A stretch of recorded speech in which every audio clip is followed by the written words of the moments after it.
Have you ever found yourself buying something you didn't need, only to regret it later? What's really behind these impulse buys? In this video, we'll explore how companies tap into your psychology to drive sales and why you might be more susceptible to their tactics than you think. The competition for supermarket shelf space is one of the most intense in contemporary retail. Since businesses are aware that a product's placement has a significant impact on sales, almost no strategies are prohibited. The shelf on which you found your cereal may determine the cereal you prefer. These are the consumer psychology insights. Food producers are aware that consumers are more likely to purchase items at eye level or at the ends of aisles. They can compete and develop more effective marketing tactics with this knowledge. Gaining insight into consumer psychology can also benefit your company. None of us are as logical as we would like to believe. You need to know how people really decide what to buy. Recognizing and using customer psychology to increase sales. The Depth Approach and Vance Packard. Vance Packard outlined the significance of comprehending customer psychology in his seminal work on advertising strategy, The Hidden Persuaders, published in 1957. In his book, he explains how marketers attempted to sway our unconscious desires, cognitive patterns, and habits in order to affect our buying decisions. They integrated ideas from other social sciences, including sociology and psychology. Today, psychological marketers follow suit. It was what Packard called the depth method. It began with the realization that consumers' stated desires and their actual purchases frequently differed greatly. To put it another way, you cannot expect individuals to make logical purchases. This realization was coupled with another trend, the growing standardization of products. One product was essentially the same as another when it came to large-scale industrial manufacture. Marketers wanted to differentiate items in ways other than their physical attributes. Image marketing was the answer. Advertisers connected their brand or image to subconscious wants, making it difficult for rivals to imitate. No products were purchased by customers. They purchased security, safety, or trust. At the time, Packard and other marketers overstated psychological marketing's efficacy. This also contributed to the irrational enthusiasm, or, depending on your stance, fear that surrounded subliminal advertising at the time. Packard was correct, though, regarding its function in brand management going forward. Although it is not a panacea, it is necessary. Marketing deodorant using the depth approach. Deodorants and antiperspirants were novel inventions in the 1910s.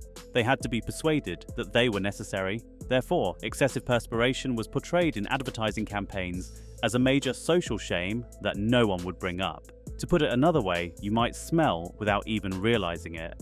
Advertisers for deodorant framed social anxiety, shame, and low self-esteem as psychological problems and then promoted deodorant as the remedy. Rather than making a logical argument, they made an emotional one, developing particular client personas. Despite its menacing appearance, the situation is not necessary.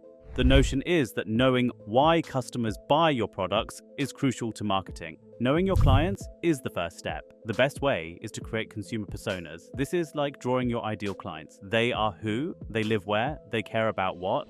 Consider it like creating a story character. You can name your personalities, but you should explore their values and beliefs. Compare your products to those values and beliefs. How do psychological pressures affect their traits? Each clientele group should have its own persona. Identifying underserved personas might help you develop your market with traditional and digital marketing. Consumer thought process, the core versus the peripheral path. There are more psychological marketing methods than client needs. Learn how your target audience thinks to improve your advertising material. Packard showed that not everyone buys rationally. Customers may evaluate your proposals centrally or peripherally. The ideal marketing approach depends on their path. The main path is reasonable reasoning. Customers deliberate about central processing arguments. They analyze pros and cons and choose wisely. The core route is mentally demanding and time-consuming. Fully assessing a situation is harder. Our brains try to lessen cognitive labor to get through the day. How customers select their path. Most people choose processing based on their engagement. They tend to be centrist when the problem or choice is personal. For instance, you could propose changing the science curriculum to students. Those affected by the decision would use the center path if you told them it would happen this year. They would take the peripheral road if you informed them it would happen after graduation. Thus, you can influence your clients' paths. If your selling points are strong, make your pitch relevant. Then customers will assess the claim. If your arguments are weaker, urge them to go peripheral. Other factors affect the decision. Another important one is time. More time to consider a choice. More people take the middle way. Sometimes a hasty decision is best. Another key one is emotion. Strong emotions often lead people down the wrong path. Everyone has made snap decisions under stressful situations. Taking advantage of consumer psychology, heuristics, the core route approaches are straightforward and provide a rational case supported by data that demonstrates the superiority of your offering. The periphery path has a little wider variety of approaches. It depends on whatever heuristic you wish to concentrate on. As explained in the section above, below are some of the most popular heuristics and how they might be used. The scarcity principle. People generally value rare objects. Many want these, thus they're scarce. By creating false scarcity, you can exploit this heuristic. Everyone has seen limited quantities or while supplies last. Deadlines indicate an arrangement won't last. Scarcity drives psychological reactance. This hypothesis states that humans regain independence when threatened. People will demand something more if they can't afford it. A product becomes more appealing when it seems unreachable, threatening our purchase. Social proof. Following trends. People are sociable. Despite the cliche, we tend to buy like the crowd. Social proof, like client recommendations or word of mouth, is a powerful product promotion tool. Social proof matters in some situations more than others. Social proof becomes more important in uncertain times. If we're unsure what to do, we watch others. When we know what to do, we look less at others. We rely on our own judgment. Social proof is even more important for new products. Social proof's significance depends on its source. The similarity principle. Like-minded persons are preferred. Contrast principle, choice structure. Consider organizing your decisions to capitalize on consumer psychology. In Nudge, Improving Judgments About Health, Wealth, and Happiness, Richard Thaler and Cass Sunstein describe how decision architecture can improve judgments. People usually accept any alternative you offer. They rarely change a proposal or approach. You can benefit by framing the option effectively.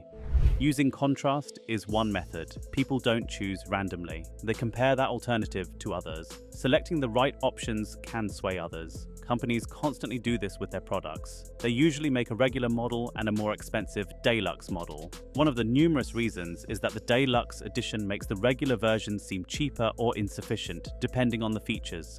You can steer the client to your preferred selection. Anchoring, setting appropriate defaults. Providing suitable anchors is another method of structuring choice. These are essentially the options you give users by default, and they affect how a client assesses a choice. Let's take 2 donation forms as an example. They all list possible amounts.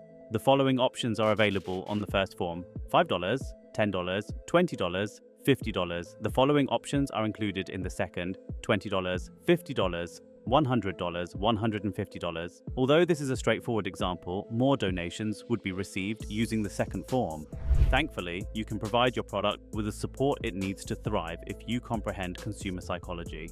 With their limited cognitive energy, you can also assist clients in making the best choice possible. Want to learn more about how brands influence your spending? Subscribe now and stay tuned for more eye-opening videos on the tactics companies use to boost their sales.